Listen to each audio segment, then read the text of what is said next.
Welcome to the Your Limitless Leadership Podcast with Jenny and Brent Widman. Here, we believe leadership isn't just about titles. It's about how you show up in every aspect of life. Whether you're leading a business, building a legacy as an entrepreneur, guiding your family, or striving to lead yourself first, this podcast is for you. Join us as we dive into real conversations about growth, decision-making, and the courage it takes to lead with purpose. Get ready to be inspired, challenged, and equipped to become the limitless leader you are meant to be. This is your Limitless Leadership Podcast. Let's lead without limits. Welcome to your Limitless Leadership Podcast. And this is going to be a good one today because I got to meet this girl a couple months back. I think it's been a couple months now. And I don't know if you ever have those people that you just hit it off with right away. Just a really good conversations. Just, I don't know who you are as a person, what you do, how you do it, just your mentality around things too. It's pretty cool. So I'm going to, let me do a little background for her. Radia Carr, she had spent years, and I commend her for this, with Dale Carnegie. So if there is a person that knows about sales and development and training and how to help you get to where you want to go, it is her. It's as simple as that. And the time and effort and the work that she puts into this and the mentality that she has with it. She also has a podcast. We'll talk about that as well. So I encourage you to listen to that too.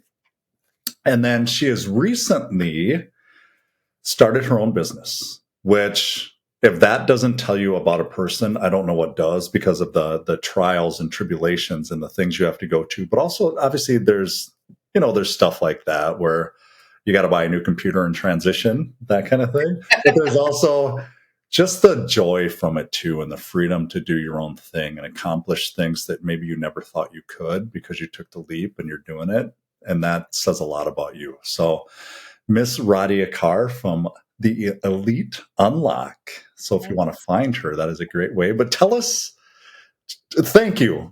Let's start there for being on here. I truly appreciate it because you're just good people. So. Oh, thanks, Brent. And thank you for having me on. And it was an absolute just pleasure meeting you and connecting. And you are definitely like my people, the one that's always adding value, that was helping me so much with so many great ideas, which I so appreciate when people are so willing just to give without anything in return. And so, of course, my natural inclination was, how can I help? Isn't that funny? Like, it's so easy just to help people without, we live in the same world with that too. Like, it's fun to watch people grow and little things. So, well, tell us about you, your background, how you, kind of where you're from, who you are, how you got to where you are, the things that, I don't know how to say it, the things that have really helped shape who you are, I guess, put it that way, that you've had to go through, but just kind of the state of Radia, I guess, put it that way.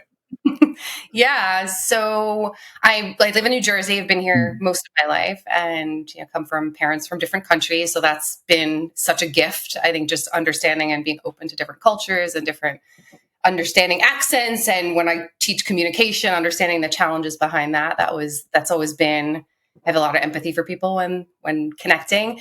And so, so just a lot of work over time and trying to figure myself out, over years. And really about 20 years ago is really when that started to come to fruition through a lot of challenges, right? I think we all have so many challenges. No one just is like, all of a sudden you have this business, right, that you're building. It was from learning and seeking out mentors and so much self-development and continuing to do self-development. Yesterday, I was in a session all day online, just shut off my phone and was just completely committed to that. So so a lot of retail jobs I had. I think that teaches you to be humble when you're, working in Boston market in my teens and cleaning chicken and dishes in the back, right? Teaches you to work hard. And I was never really afraid of hard work. I saw my parents do that and build a life for themselves here. So hard work was, as soon as I could go out and get a job, I would have one or two or three of them if I could. So, yeah. So. What did your parents do? Like, where are they from? What did they do? My mother is from Algeria and my father is from Australia, and they met overseas And so because he's an engineer, a civil engineer, traveled a little bit. We traveled a bit as kids, and mom was a stay-at-home mom with taking care of the three of us and just, supporting my dad like 100%. I just watched her do that. It was pretty amazing. And, her being the empathetic, outgoing connector type person, and my dad being the very like behind the scenes, quiet engineer, right? Typical. So getting to see both of them and appreciating both types of people, I think helped a lot. Is that what you meant? Because I got to ask this. You touched on communication, because there's so many of us that struggle with. I mean, I think that's one of the biggest things. Communication solves kind of everything when you really look at it. How did that, just watching your parents and the different personalities they have, or looking back on it now, how did that help you, teach you? That's such a great question. I don't think I realized it as much as I do the last couple of years. I think now I'm really, as I would be delivering trainings for engineers and more technical people, I started to reflect back more on my parents' interactions. And just because you communicate more doesn't mean anyone's right or wrong. If you communicate less, it's just a different style. And so as I started to do more personality assessments myself personally, started realizing I felt like the superpower, like when you get the icebreaker question I just got last week, what would be a superpower you'd want, is knowing what someone's personality style is and how they want to be communicated to. I think that's so powerful. And it's tough. You got to really try to ask other people if you can, right? Just listen, and then you can kind of understand how to talk to them better so they can connect. I love that. You're spot on. I think about that. Just to touch on that, if I can, with my wife, because I'm from Minnesota. Mm-hmm. Well, I'm the Minnesota nice with the delicate flower and feelings and all this stuff, and she's the New York, New Jersey, Philadelphia, like out of my way. And that was hard for me at first, and until I realized that's my stuff, not hers. I have to figure that out. I shouldn't make her change because I'm this Minnesota nice. Oh my gosh, that's great. Where is she from? Well, she moved a lot, but originally basically Philadelphia, and then she moved down to Florida for her senior year of high school, and then she moved back to New York for like 5 Gramercy, I think is what it is, in New York. So you kind of stir that in a pot. And you get this very driven. Not bad. It's really good because New Yorkers, they're just driven. They're on a mission because it's so busy, or New Jersey. Absolutely. So, but we have to understand that, like you just said, when we're having conversations with people. Otherwise, that's communication. It's really right. But and it's a great balance. It's nothing wrong with what she's doing, right? She probably tempers certain things, and vice versa, right? You balance each other out in those ways. Funny. Just like your mom and dad, basically. Yeah. Really cool. Yeah. Well, bring me back to Carnegie a little bit, if you will. Tell us about that. Like just because you've touched a few times on development in the first 5 minutes of this and how important that is. So it's pretty cool to hear just your mindset around that. But just what you did there, how you did it, what you believe in, everything. I think, honestly, Brent, now that you're actually making me think, it may have started. I always loved to read. I was a bookworm. I love to read. I would devour books in the summer. My parents wouldn't let me watch TV. Really? Very strict. Yeah, as a kid, devoured books. And then, went through my teenage rebellion years and really was lost with school and what I wanted to do with myself. And so that was a long struggle. And I think going to college and then finding the right school and realizing like, wow, I can, I wasn't never really great at math, and then getting tutored and I was really good and I did excellent in a class. And I'm like, oh my gosh, so I started to have to develop this love of learning again. I think it was like right? Love it. Yeah. And I think that might've sparked it, of wanting to learn and just wanting, I wanted to be a cop. I wanted to be in the FBI. There was all sorts of stuff, but this love of learning. And then I remember actually when my father had taken the Dale Carnegie course, probably now it's been like 40 years ago. And he had said to me, I know you always love to learn. I guess he knew that I was, kind of lost directionally. And do you want to take this course? And he gave me How to Win Friends and Influence People. And I was like, okay, sure. I'll read this. Like I was like, it under my bed, not reading it. Sure. And then he's like, do you want to take this class? It's 12 weeks long. And I'm like, 12 weeks long, Thursday nights from 6 to 9:30 p.m. and get home at 10 p.m. Like, who wants to do that? And he said he would invest in me if I was serious about it. And if I missed a class, I'd have to pay him back for each session. So I didn't have the money to do that. So I just went. And I went and I was, oh my God, if you want to talk about skeptical for personal development, the people that you've seen, I'm sure, in your career and that I've met, that's sitting back going like, rolling your eyes, like, what's this lady is so happy? Like, what, you know, she's so positive, right? I'm like, oh God, give me a break. And it was 3 or 4 weeks in, and it changed my life. It literally changed my life. It was like this, I dug deep. I got more comfortable public speaking. I was such a shy kid. So for me, that side, being in front of people, is not my favorite thing to do at all. And so I think that just started and sparked a love of learning. And then over time, you know, selling these programs to companies and watching people transform and delivering the training, how could you not continually like have a deep desire for and passion for self-development? I read books, you know, being in sales, Brian Tracy, the Zig Ziglar books, like the Maxwell, every book out there I was reading, and it was helping me on my trajectory, on my way to meetings, listening to audio and all that. So I think I think it started before Carnegie. It was that. So thank you for reminding me of that I didn't really even think of. Do you understand how impressive that is? Like, I don't know if you see that. The things you just said, that your dad asked to invest in you. Yeah. Which right there, so many people don't do. We don't invest in ourselves to the way we think and how we do. And you said yes. You said yes with reluctance, but you said yes. I was lost, I think. Really, I was lost. But you could have said no because you were lost. So it's these. Yeah. That's true. You had two paths, right? Either I take the path of least resistance because I'm lost, or all right, whatever. And look at. So true. Right? Yeah. And just when you said, who wants to do that? And you. It's weird, that we say these things, and it's just normal to you now because it is. But it was also normal with you read so many books. Maybe they weren't self-help, but they were. And that term kind of is funny to me because it's not even self-help. It's just developing yourself. It's developing, right? Yeah, absolutely. So how did that shape you? Because you said about speaking, you were a shy person, you leaned into it, but how did that, I mean, just over time, I know I'm kind of putting you on the spot. So yeah, no, it's fine.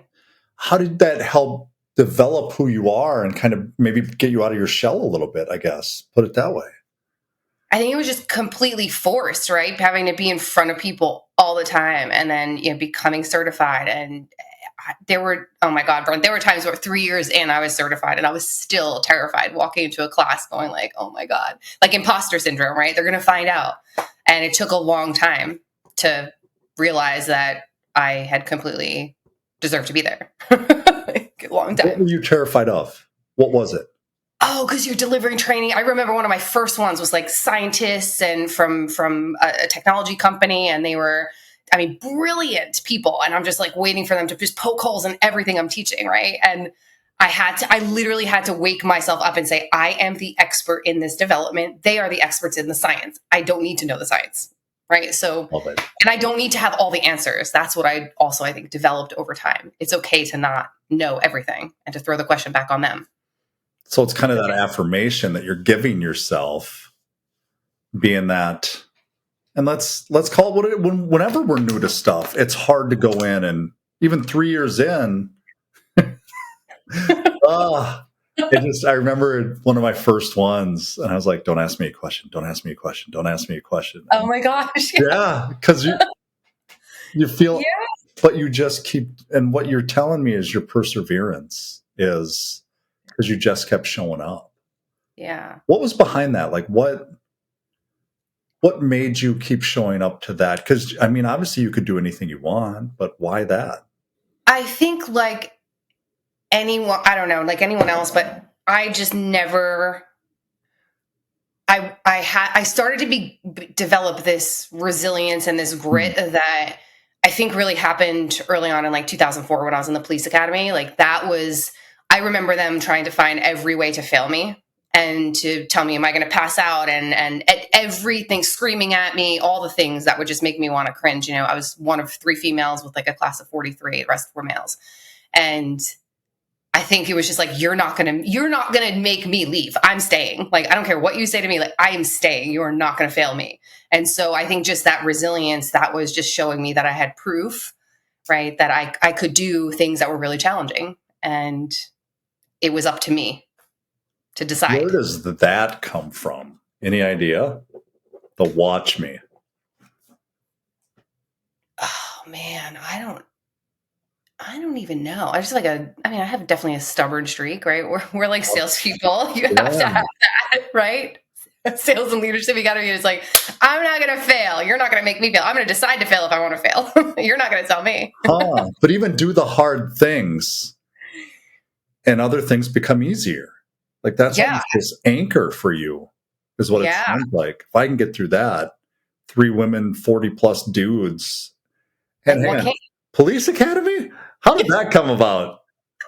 I wanted to be a police officer. First I was like thinking maybe FBI, but my whole pathway in my head was no, I want to be a police officer and see everything that's going on in the world and like really have the interactions and then become an attorney.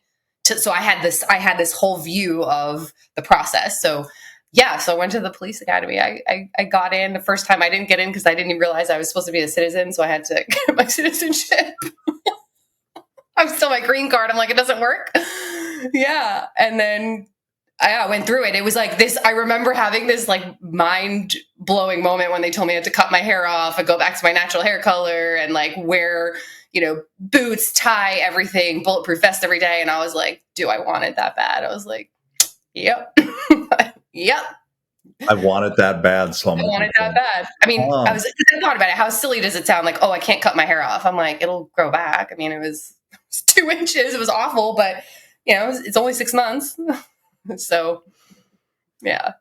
I don't know if you, again, like the stuff you say is so normal to you. It's so normal to me. Yeah. But it's like, well, my hair will grow back. I'll be fine. I'll get through it. It'll be all right. Yeah.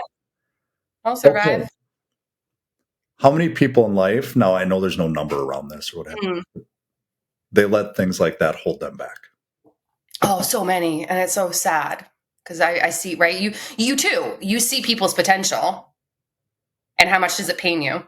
Yeah. It's just that what you're talking about where we all have it. There's nobody different than anybody else.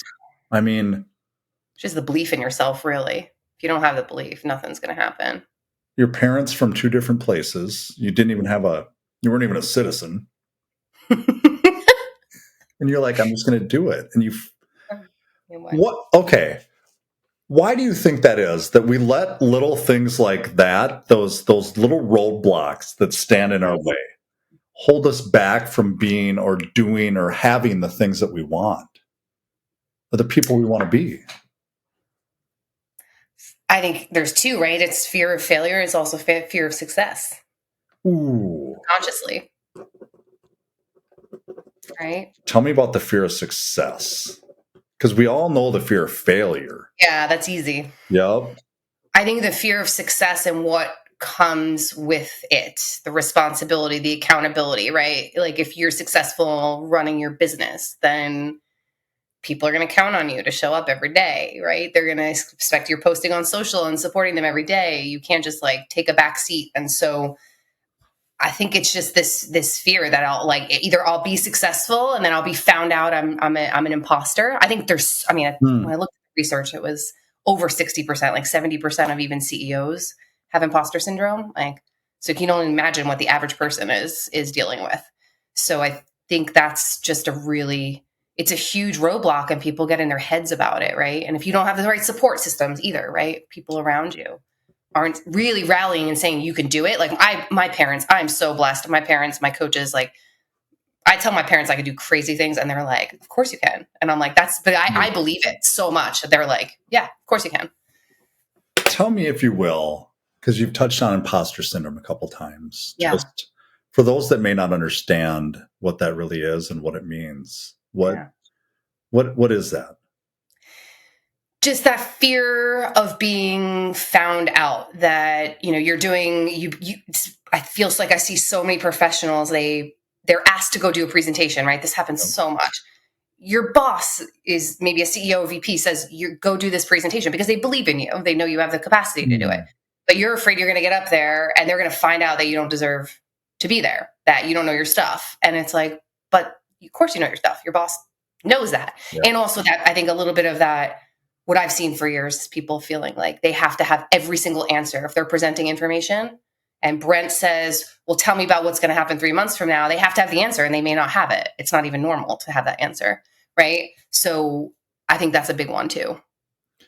It goes back to even not having the answer, what you said about the scientists or what have you, engineers, and you turned it around on them and asked them questions. None of us know. We don't always have to have the I think I might even like posted about this, but it was probably maybe 6 months ago, and I was delivering a class with the engineers, and I'm always open because I know you never know what's going to happen, right, in a classroom. And one of them asked me a question, kind of questioning the tools and the process, and I was like, okay, like this is how I see it. What do you think, right? And then you turn it back on them, and then another person questioned and was really like, it started to become 2 or 3 of them were really like I was supposed to have the answer. Like, I have my viewpoint on it.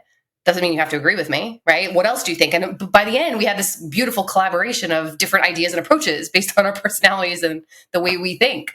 And it wasn't me having to be right, like having to know all the answers. I think a lot of leaders, right, they think they have to have all the answers. They don't. You have like this humble tenacity, if you will, right? Like it's, you know your stuff, you know what you're doing. But if you sit there and tell them how great you are and what you know, what's that going to prove? It's not going to prove anything, right? And plus, you want to tap into, they know the answer. Sometimes people know the answer. I don't need to tell you. I don't need to feed it to you. I just need to guide you there. Well, the other part of that is too that you're learning from them as well, because that's what you just told me, that you had this beautiful 4 or 5 people transacting on this and talking about things that maybe you go, oh my gosh, I never thought of it that way. I could tell you, Brent, like this is probably I'm curious your perspective on it, but I selfishly, one of the most favorite things about delivering training was I would learn from other people. That is why I do podcast interviews. I love learning from other people and highlighting their strengths, right? But like I don't have all the answers. I'm not going to walk around and pretend I do. The things that you get to learn from talking to other people, asking them questions, just putting yourself in front of other people. And I don't care if you are new to what you do or if you're the CEO that's been there for 40 years. I don't care. I'm going to learn something from you. Right? If you go in with that mentality. Yeah. I think that's the key, right? If you go in thinking, I'm going to tell this person, I'm going to come on Brent's podcast, I'm going to tell everyone the way they should do things. Like, that's not true. You just gave me tremendous insight into really where my grittiness started. I don't think I've ever thought about that. Like, thank you. Just the things that you're saying, that it's, where does it, because we can all say, well, we're a salesperson, but not everybody can live in that world, especially starting your own business. Ooh. Tell me about that. Like how, because it's been maybe 6 months at best, or has it been longer? Like 4 or 5? I mean, you have obviously 15 to 20 plus years of experience doing this. Yeah. But how has it been kind of taking that leap and jumping into that? The word that comes to mind immediately, which most people are going to say no, is excited. Like, love it. I like so much excitement around building something great and being able to impact people in a way that I wasn't able to before too, which is great. That was probably the most exciting. Is, as you know, in the self-development world, it's not cheap to take certain programs, and being able to offer some things where I could do things that weren't like a high cost, but could still help people. I think that was really cool. But just the creativity to be able to create content, like starting from scratch and, being able to figure out what my frameworks are. And it's been exciting and reconnecting with people, connecting with new companies. I mean, I'm a crazy salesperson. I love cold calling. I love cold reach out. I'm weird like that. It's a fun challenge to me. It's just an opportunity to build a relationship that might turn into something immediately or maybe later. But I think just like it's been amazing so far. It's been a lot of work. I've worked more than I have before, but it's just a different type. It's the passion. Okay, a couple things you touched on there that I want to I'm going to come back to the passion and the things you've created, but just something trivial that you touched, the cold calling. How did you create that? Can you go back to where that started or how you created that? Because that's not something you just started 5 months ago, 6 months. It doesn't work that way. Like, start there, because you said something after that was you want to create relationships. Yeah. But where did the muscle, the cold call, and then how did it get reinforced, I guess, put it that way too, because that's part of it. Yeah. So that's a great question. So years ago, I remember I was struggling so hard to make a certain amount of calls per day. It was really hard. And it was almost this over preparation of each call, making sure, I think a little of that imposter syndrome too. Like, what if they find out I don't know anything about their business? But I think that was going from 5 phone calls a day, because I was over preparing, to 12 a day. And then I started to create systems. I was like, how can I get better at this? So I got a binder and I college ruled note paper in there, and I'd write down industry and I'd just go by the vertical. Let's call all pharma, so I can say the similar thing every time I call. So let's not go from pharma to construction to manufacturing. That's confusing. And then started to build that, and then started to find top 3 competitors of each one. So I put the top 3 competitors up on, this is so I love it. Old school, like in the binder. Yep. Like, you're the top 3 competitors. Now every time I go on, I could just say I work with these 3 organizations. And then over time, I just realized I don't have to.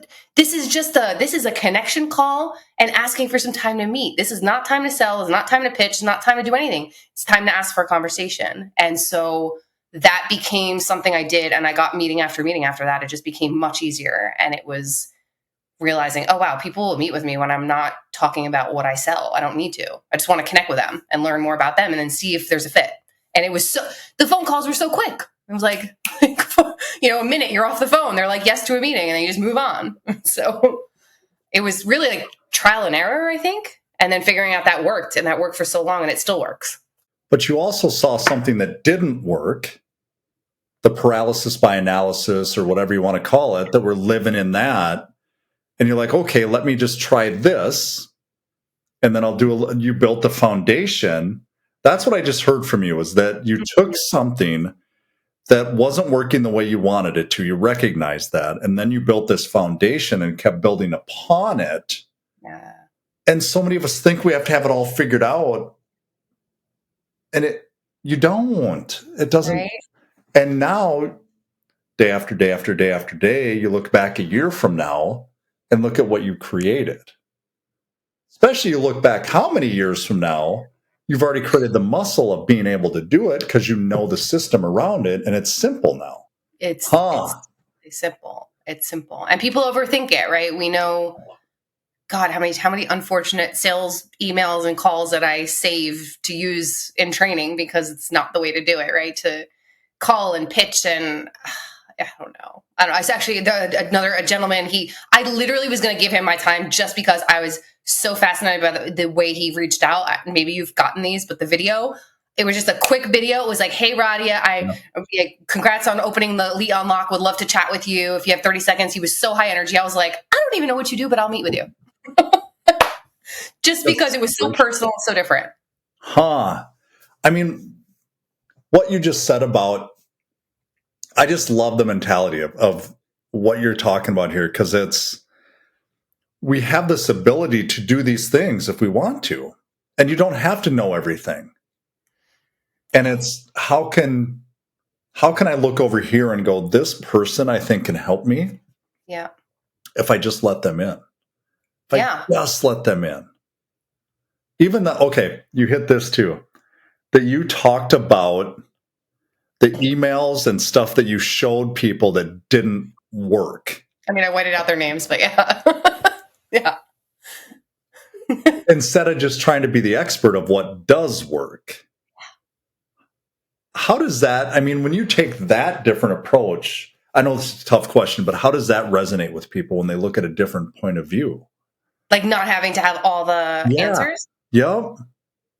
Well, I think it's twofold, right? When you're on a call, instead of thinking about you and your agenda that you want a meeting, picking up on, you can tell when you call someone and they're like, hello. And then you're like, oh, this is Radia. And they're like, who? And then you're like, okay, they don't sound happy. I'm like, hey, did I catch you at the wrong time right now? Right. And then you just like, they're more likely to pick up after. Yep. But I think just picking up on your intuition, like listening to what people's like, right. So I think a lot of people just bulldoze right into, I want to just give my pitch. And it's like, if that person sounds irritated, they're in the middle of driving somewhere, dropping off their kids, and you just call them, you're probably never going to get the meeting. Nope. Like, just be aware, and you don't have to know all the answers because your solution is not always going to be right for everybody, right? So if you're just asking that person to have a conversation to learn more about them and their challenges, and then share a little bit of insight that you've been seeing in the industry, hey, let's just meet. Keep it short and sweet. Get them off the phone. Nobody has time to be on, like, I don't know. Some people are just not, you're not being self-aware, right? I think if you think people want to hear from you. That's where my mind went right there. It's just that self-awareness, and also that not everything you do is going to be right for somebody. Yeah. And that goes back to what we talked about before we got on here, is the abundance, that it doesn't matter. It's crazy, isn't it? When you start. I know, and I love that when we were talking earlier, right? And we just finding out when you had first reached out, and we find out we do similar things, but it's like, there's so much abundance in this world. Like, no one's stealing from anyone. Nope. People are going to connect with different styles. It's just a reality. Don't sell yourself short by holding it too close to your chest when you can create a whole new world by just talking to people that can impact your life and who you are as a person, and all of it. It doesn't just have to be, what can I sell? What can my business do? There's enough. Absolutely. Nope. Yeah. The content. I mean, that was probably actually going back to the challenges of starting the business. I think that was the hardest, was just creating valuable content. I was already creating that before, but creating valuable content that would help people. And it was just so time consuming. And I laughed because it took me about 4 weeks to realize, I wonder if most people know that, as a new, like, what I'm doing is literally spending hours a week on free content to help people, like literally free, like 3 hours of my day is creating free content and my newsletter and emailing it. Right. I don't think people know that, but they appreciate it. It's funny when you think about it. Somebody told me one time, I can't remember who it was. It's not like when you go in and train, or you coach, or what have you, you're not getting paid. And I think we talked about this. You're not getting paid for that hour. You're not getting paid for that thing. You're getting paid for your mom and dad not allowing you to watch TV and reading all the books. You're getting paid for your dad putting you in, the development. You're getting paid for all the books you've read. You're getting paid for the 16 years at Carnegie. You're getting paid for all the stuff, starting your own business that other people won't. Like, that's the value you're adding to somebody and transferring that to somebody else. I think a lot of people don't really think about that. It's only been more raised more to my awareness now because of the last few years, the tens of thousands I've spent on invested in myself, right, for self-development. Now I'm like, okay, the amount of courses I've taken and the books I've read, especially the last few years, that's what people are paying for, right? I'm able to use that to help them. So it's wild. Why do you do that? Why do I do the self-development? Invest so much money in yourself. Because it pays tenfold every single time. It's more than tenfold, right? Like, we were working with BBG, and that was the first investment I made in the in my company, and that was huge without having any profit. But they literally collapsed time for me, and that process of doing it solo would have taken me probably 3 years, and my revenue would have been very little. So why wouldn't you hire a coach or someone, or do some type of self-development that's going to help you do that faster? So there's the question, why do you think people don't do it? It's easier, unfortunately. I'm not going to say this is all people because it's not. Yeah. I think the people that do, it's easier to blame outside circumstances, people as to why they're not where they need to be. It's easier to say, I don't have money. Like I watched it yesterday in the session I was on, and it was just like how many people said, I can't afford this. And I loved it. The coach was just like, well, you can go Uber for 2 weeks and be able to pay this, but that's a decision that you make if you want to do that or not, right? So I think that's it. It's easier. It's the path of least resistance. I think there's a big difference, what you just said, between the unable. I get that if you're unable, but there's also the unwilling. Those are two different things. And if you, if you really want to invest in yourself and become successful, I don't know. I don't feel like there's any secret to it, but people look for that. It's just simply developing yourself, because from there you create this mindset and this muscle. Take it back to the cold calling thing. That wasn't normal right off the bat, but you created a system and a process around it. And now it's just so normal that you don't have to think about it. It's just, so when you talk about your passion around building your business, even when it's hard, what keeps you going? Like, why do that? Why not just work for somebody again? Why do you do it? Well, I also know, in my DNA, I was never put on this earth to work for someone. I don't do well. I'm an independent lone wolf, sort of rogue, have creative ideas, and I like to implement them. And I didn't want to go to another organization where I'd have to have more of that structure. But I believed in myself too, right? I believe in myself that I could start something. And so even though I didn't sell my first program until 3 weeks in, but that's pretty, I mean, it was pretty amazing. It was like a pretty good chunk of change. And but there was the belief I had, like, I knew I could do this. And everyone's like, oh, I mean, you could imagine, I'm sure when you and your wife started, the emails of like, oh, it must be hard. How you doing? Are you stressed? And no. Yeah. How are you feeling? Great. Okay. They're like very confused, and it's not fake. It's like, because I know I can do this, and I know I can impact more people. I know what I've been able to do for so many years, and I know how many more people I can impact, and in bigger groups, and then also one-on-one, and then being able to select the right clients that I think are the right ones for me that I can really help. Sometimes you're put in a scenario where that's not the case, but I love that you just said it's not hard. It's just you just do it. It's no harder than anything else. If you're working at a job employed by somebody, you still have to put the work in. You still got to show up. You still got to put the processes in. The only thing, well, not the only thing, but one of the only things different is you get a guaranteed paycheck there instead of yes. But eventually you get a guaranteed paycheck when you start your business anyway, over time, when you talk about your clients and what have you that you're building up. Absolutely. Absolutely. I think that's it, right? It's the golden handcuffs, the steady paycheck. And I know it's not for everyone who's, they have kids and they have other dependents, and it's not the right time now, but you could still start small on the side if it's a passion. And then I see so many people who don't have passion doing what they're doing. They're working insane amount of hours, weekends, burned out, tired. Time flies. I don't spend time with my kids. And it's like, I don't know. I guess realizing it doesn't have to be that hard. You don't have to work like a maniac to the ground. And probably one of my biggest realizations, I actually said this on the program yesterday, was when I think back in my career, the times I went on a vacation or I took a day or two off, those were literally, or I took a half day, those were literally the days where a client would be like, hey, we want to move forward. I wasn't even working that day. So it's like it's like the hustle. The what?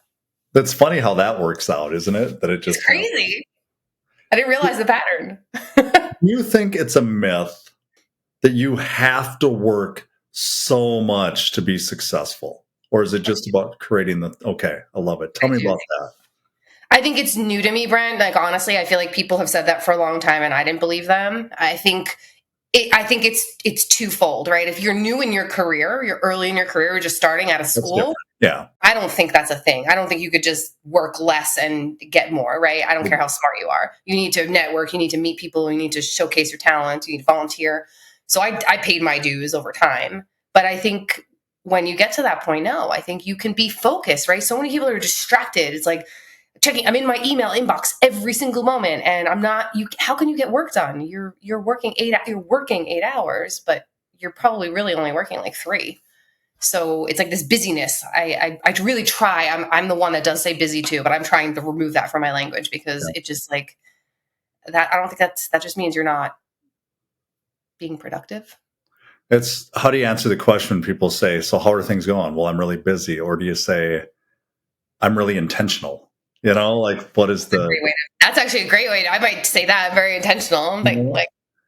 Or things are going great. I don't know. I have to find something because it's just so programmed. It's like, it's programmed. It's almost, whether we start in our careers and we want to be able to just respond to our leaders and say, yeah, we're busy. That means we're productive. But to me, the times like I had a realization about a year ago going, I wonder if I could do my job in 3 days a week. Like, I wonder, because if I'm still like bringing in the same amount of revenue, but I was never happy with that. I was wanting to bring in more, but I was like, I could probably bring in the same last year in 3 days. So what could I do this year? Right. That just, to me, that makes sense. If you've been doing it. That's a goal. It's a vision. Let me watch what I can do. Yeah. And go get it. Like that's what the stuff that you're talking about, I wish, or I hope, if you will, that people listen to this and go, well, I can do that. I can, that's not that hard. I can create the consistency or the resilience, like you talked about, the grit, whatever you want, whatever word that you want to use for it. Yeah. That it doesn't mean it happens overnight. It's kind of but don't hang on to that. It takes time because people hang on to that too much, which, yeah. I know. It's so sad. It's sad. Like, even people say to me, right? It's like the programming that, I don't know, the programming that happens to all of us is it's hard. It's starting a business. And like when I told my coach is amazing. I invested a ton of money in him for 1 hour a month, but it is worth every penny. And he believes in me. When I told him what my revenue goal was this year, which was way more than I made last year, he was like, let's go. Right. Mm-hmm. Other people are like, how? You're just starting. No, I'm not. I have a skill set that I've had for many years. Yep. You're not starting by any means. Huh? Yeah. If I was starting something brand new, starting I don't know, like a laundromat or something, or a gym, maybe that would be a challenge because it's something I've never really done. But if it's something you're kind of like, and you believe in yourself, you should be able to do it. Okay. If you were going to start a gym, let's throw it out there. Okay. I love working out. Exactly. So what would you do if you were starting a gym? I probably would follow a lot of like Alex Hormozi stuff, right? Like, it's coaching still. It's coaching, right? Find clients, build relationships, connect with them, help them understand what their goals are, and help them get to their goals. You have already developed all the skills around doing a thing. You just take that skill, you transfer it to here. So you see what I mean? Like, that's how you just answered that question. Brent, 6 months ago, I opened a gym. Yeah. I'd develop myself around it and I'd figure it out. That's what I would do. Yeah. That's the mentality you have created as a leader, as an entrepreneur, as just a person. Like, I love the way you just answered that question. And I didn't even think, I was like, oh, where's this going to go? Open a gym. I don't know. Isn't that funny? Like, it's really not that easy, but first person pops into your head is Alex Hormozi because he's opened gyms and he does the things for gyms. And if you ever read his book, like, a system. Yep. He had a system and he was down on his luck and he was broke and things weren't going, but he figured it out. And now he's created a system. Same thing you've done. Yep. Yeah. That's why it's easy for your business. Yeah. Oh my gosh. Great. Thank you so much for being on here. This was, oh my gosh, thank you for having me. This was like such great insight for me, right? It was just the questions you asked. I'm like, wow, that made me think that before. Well, how do people find you? They want to work with you. because obviously like you talked about BBG, you probably have people that you love to work with, I'm guessing.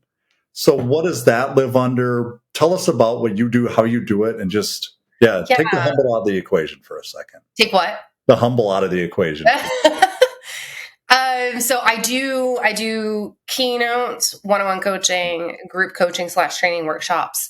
And a lot of it is really a big chunk of it. The foundation is behind mindset and neuroscience first before, because that's what I saw was the gap that people are missing is the mindset's not there. And so if your mindset's not there, anything you learn is really going to be very difficult to learn.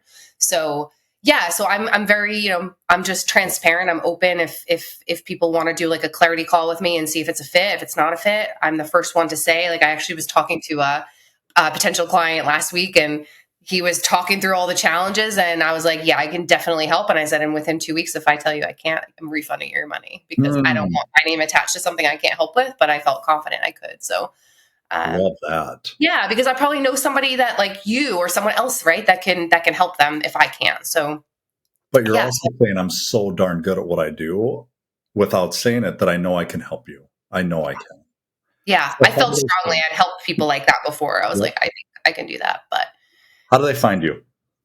So LinkedIn is probably my number one. I have a newsletter on there and post pretty consistently just motivational stuff, inspirational stuff. And then Instagram, they can find me Radia Carr, and the YouTube is Radia Carr, same thing. And then the podcast is Evidence of the Elite. And that's the podcast I'm going to be doing a lot more recordings. I will definitely have you on too, Brent. So we'll have to plan that. Yeah, so they can find me there and just reach out. And that, again, I'm a very, same as you, very abundant. So if people just want to have a conversation, I'm never going to pitch them on anything. I just want to find out if I can help, if I can't. And if the beauty is, I have an amazing network. So if not, I know someone that probably can help. Oh, that's cool. I love it. I know so many amazing people. Thank like you. So thank you for all that you gave me on like one call. I'm like, this is crazy. And all the email follow-up, I'm like, this is amazing. Thank you, Brent. The things that when you meet people, that's what you just said. Don't be shy to reach out to people and just talk to them, because that's who knew what was going to come from that conversation. Because really, we planned it just to see if we'd fit to be on podcasts. And it's crazy. Creative. It was so awesome. Thank you. Thank you so much. This is awesome. Your Limitless Leadership, Radia Carr. She's fantastic. I love it. Thank you. Thanks for joining us on the Your Limitless Leadership podcast with Jenny and Brent Widman. We hope today's conversation inspired you to think differently about leadership, not just in your career, but in every part of your life. Remember, leadership starts with leading yourself first. It's about taking action, making bold decisions, and showing up with purpose. Now, it's time to take what you've heard today and put it into practice. Whether it's in your business, your community, your family, or your own personal growth, start leading without limits. You have the power to become the leader you're meant to be.